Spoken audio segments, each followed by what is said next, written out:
Сәлем баршаңызға, каналыма қош келдіңіздер. Сіздермен бүгін өте дәмді әрі тез жасалатын ашлянфу қосылған салат жасайтын боламыз. Келесі видеомда осындай оқтауды қажет етпейтін, оқтаусыз жайылатын медовиктің рецептісін шығаратын боламын. Алда менің жаңа видео рецепттерімді көру үшін каналыма тіркелуді ұмытпаңыздар. Ең алдымен екі осындай қиярымызды видеода көрсетілгендей жақсылап турап аламыз. Сосын екі бас осындай помидорымызды видеодағыдай көрсетілгендей турап дайындап аламыз. Ендігі кезекте осындай фунчозаны аламын. Ашлянфу деген 200 теңге тұрады. Осыны ыдысымызға салып, үстіне қайнап тұрған ыстық суды құямыз да бетін жауып 25-30 минут бұқтырамыз.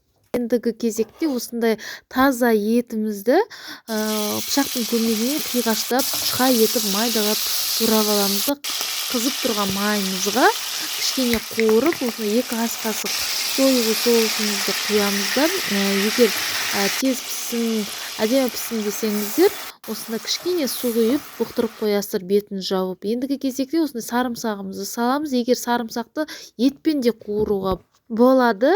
Сосын петрушканың жапырақтарын үзіп салдым да, бағана ашлянфу суын кішкене төгіп, барлығын төгіп тастайсыз суын, осыны үстіне салып салатымыздың.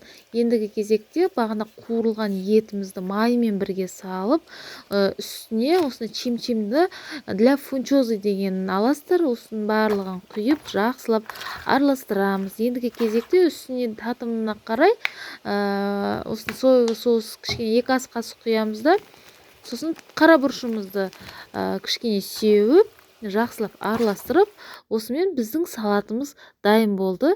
Оңай әрі тез жасалатын салатымызды міндетті түрде жасап көріңіздер. Алдағы уақытта менің жаңа видео рецепттерімді көру үшін менің каналыма тіркелуді ұмытпаңыздар.